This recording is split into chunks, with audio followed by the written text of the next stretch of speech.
दोस्तों स्वागत है आपका इनसाइट नॉलेज की एक और नई वीडियो में। दोस्तों आज की इस वीडियो में हम डिफेंस से जुड़ी दो बड़ी खबर के ऊपर बात करने वाले हैं, जिसमें एक अच्छी खबर रक्षा निर्यात के क्षेत्र से निकलकर सामने आई है और ये खबर L&T कंपनी की तरफ से सामने आई है। वहीं पर हमारी दूसरी खबर फ्रांस को लेकर है, जहां पर राफेल विमान के लिए मुसीबत खड़ी हो गई है और लगभग $6.6 बिलियन की डील उनके हाथ से निकलती हुई दिखाई दे रही है। अचानक ऐसा क्या हुआ, इसके ऊपर हम बात करेंगे। दोनों ही खबर डिफेंस के लिहाज से काफी ज्यादा इंपॉर्टेंट है, इसीलिए वीडियो को अंत तक जरूर देखें। साथ ही डिफेंस से जुड़ी डेली लेटेस्ट अपडेट के लिए चैनल को सब्सक्राइब अवश्य कर लें और इतना तो आप कर ही सकते हैं, इसका कोई चार्ज भी नहीं है। पहले बात करते हैं दोस्तों अच्छी खबर के बारे में। दरअसल रक्षा निर्यात के क्षेत्र में भारत की शक्ति अब लगातार बढ़ते जा रही है। भारत विश्व के कुछ सबसे बड़े रक्षा निर्यातक देशों में से एक बनना चाहता है और ऐसा करने के लिए भारत अब लगातार तेजी से कदम उठा रहा है। इसी की कड़ी में भारत की एक कंपनी लार्सन एंड टुर्बो अब एक बहुत बड़ा कारनामा करने जा रही है। लार्सन एंड टुर्बो अपने द्वारा विकसित की गई SOV-400 मिडजेट सबमरीन को पूरे एशिया के मार्केट में ले जाने के लिए अब तैयार हो चुकी है।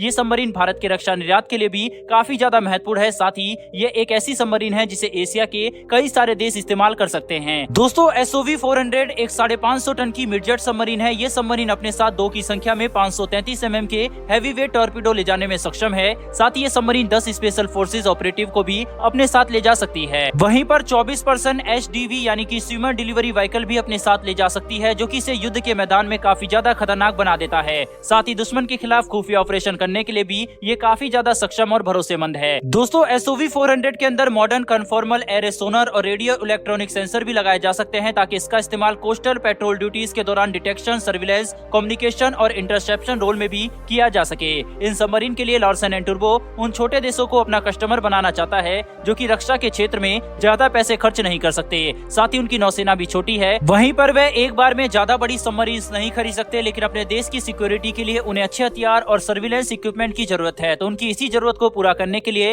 लार्सन एंड टुर्बो के द्वारा विकसित किया गया SOV-400 मिडजेट सबमरीन एक बेहद ही कारगर और असरदार हथियार हो सकता है।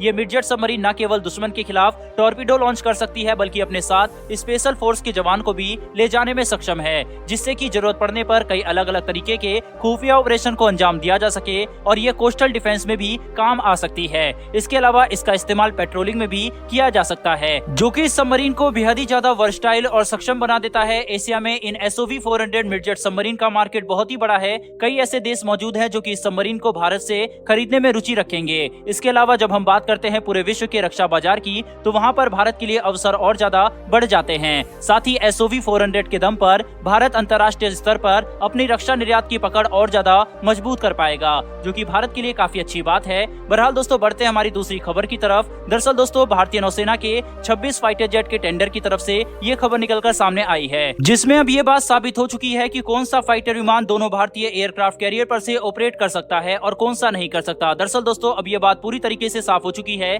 कि राफेल भारतीय नौसेना के एयरक्राफ्ट कैरियर पर हमें नहीं दिखने वाला, क्योंकि ये भारतीय नौसेना के पास मौजूद दोनों एयरक्राफ्ट कैरियर के लिफ्ट पर से ऑपरेट नहीं कर सकता। यानी कि इस फाइटर जेट को खरीदने का कोई भी फायदा नहीं होने वाला, क्योंकि ये हमारे एयरक्राफ्ट कैरियर के लिफ्ट पर से ऑपरेट ही नहीं हो पाएगा। इसकी लंबाई और चौड़ाई ज्यादा है, जिसकी वजह से ये हमारे लिफ्ट में फिट नहीं हो पाएगा और इसे ऑपरेट नहीं किया जा सकता। हालांकि शुरुआती दौर में डसॉल्ट ने भारत को इस बात का आश्वासन दिया था कि वे अपने फाइटर विमान में बदलाव करेंगे और इसे भारतीय नौसेना के हिसाब से तैयार करेंगे। हालांकि ये काम इतना आसान नहीं है और इसे करने में कई सालों का समय लग सकता है, जबकि अब भारतीय नौसेना के दोनों एयरक्राफ्ट कैरियर ऑपरेशनल हो चुके हैं और भारत को तुरंत इनके ऊपर ऑपरेट करने के लिए मॉडर्न और सक्षम फाइटर विमान चाहिए, ताकि हम चीन की तरफ से आने वाले नेवल थ्रेट्स का सामना कर सके। ऐसे में भारतीय नौसेना के द्वारा इतिहास में पहली बार किसी अमेरिकी फाइटर जेट यानी कि F-18 सुपर हॉर्नेट के 26 फाइटर विमान के टेंडर में चुने जाने की संभावना काफी ज्यादा बढ़ जाती है, क्योंकि न सिर्फ अमेरिका का ये फाइटर विमान भारतीय नौसेना की सारी जरूरतों को पूरा करता है, बल्कि हमारी ऑपरेशनल रिक्वायरमेंट से भी ज्यादा क्षमता हमें प्रदान कर रहा है। इसके अलावा इस फाइटर विमान को अमेरिकी नौसेना भी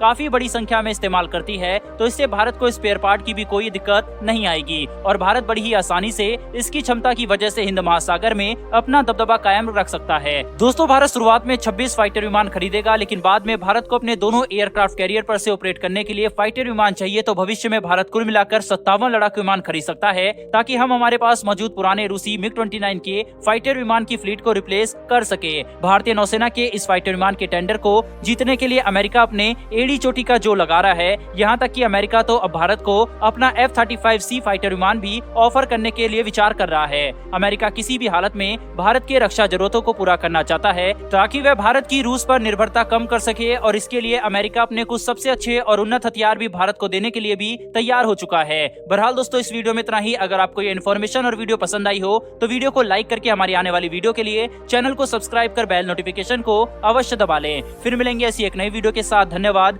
जय हिंद।